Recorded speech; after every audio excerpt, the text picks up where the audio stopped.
Hi guys, అస్సలం అలైకుం. బాగున్నారా? నేనైతే అల్హమ్దుల్లా, మీరు కూడా బాగుండాలి. చూడండి ఫ్రెండ్స్, ముందు వీడియోలో నాకు ఆవులంటే ఇష్టమో, మాకు ఆవులు ఉన్నాయి అని చెప్పాను కదా. ఆ ఆవులకి పేర్లు కూడా పెట్టుకున్నానని చెప్పున్నాను కదా. అదిగోండి అక్కడ ఎర్ర ఉంది కదా, దాని పేరు ఫాతిమా. ఇక్కడ ఉంది కదా ఈ బట్లావు, దీని పేరు జోనా. అలాగే ఇంకా లూలు, అదిగో చిన్న లూలు, దాని పేరు లూలు అని పెట్టుకున్నాం కదా.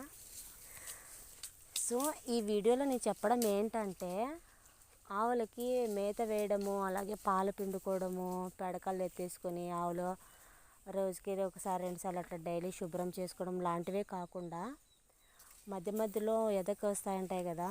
సో అది నేను గమనించకపోవడం నా పొరపాటు. ఈ జోన 5 నెలలు అయితే ఇంకా ఎదకు రాలేదనేసి నేను చాలా బాధపడతాను. కాకపోతే ఒక్కొక్క ఆవుకి ఒక్కొక్క సిమ్టమ్ ఉంటుందంట.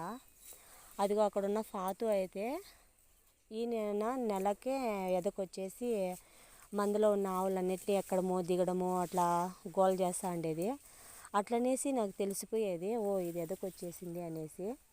కాకపోతే ఈ జోను అలా చేయలేదు, పాలు తగ్గించేసింది.